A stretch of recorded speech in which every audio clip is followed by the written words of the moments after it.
Hello guys and welcome to another video. In today's video, we're going to talk about Andrew Tate's friend. He had this to say about the victims.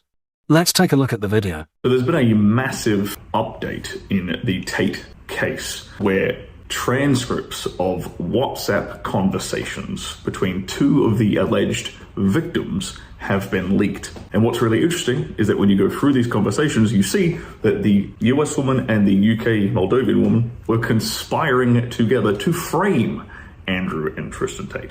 I encourage you to go through the conversations yourself and read them. Don't just take my word for it. You can see for yourself. It's funny that everyone's accusing the Tates of using the lover boy method when, in fact, these women were pretending to be in love with the Tate brothers. And that they brag about this fact. They brag about it in these conversations. They're bragging about how amazing actresses they are to one another and that they should be winning awards. They talk about wanting to contact Netflix and Hulu and Amazon Prime to get some kind of documentary made about them so they can get rich off the fact that they framed Andrew and Tristan. You've got conversations between one of these women and her own mother where she clearly states that she can leave whenever she wants. So that blows the whole human trafficking allegations right out of the water. Not only did these women lie to Andrew and Tristan, they also lied to Tate, and Tate believed them. It's a clear case of collusion and attempt to extort the Tate brothers.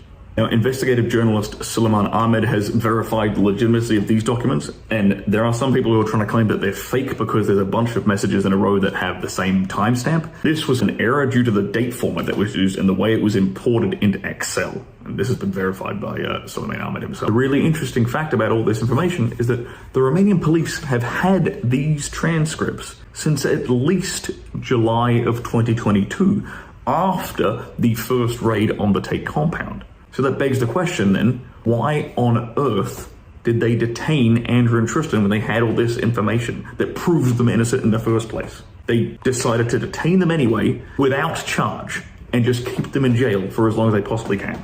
I don't care if you're an Andrew Tate fan or not. This should be an international outrage. This is clearly a setup. These boys have been framed by two of the alleged victims. There's clear collusion there. Two of the other victims in the prosecution's case came out on Romanian TV defending the Tate brothers, saying that they're not victims in the first place. So where are the actual victims in this entire case? They don't exist. But still, the Romanian authorities have decided to detain Andrew and Tristan Tate for as long as they possibly can, without charging them. Also, the prosecution have decided to not use any of the extensive CCTV footage that would prove the Tate brothers' innocence. So the only question that remains then is, why are they still detained? They're detained and they haven't been charged. I cannot understand why the Romanian prosecution still thinks these men need to be detained, despite the fact that all of the evidence is pointing towards the fact that they are innocent.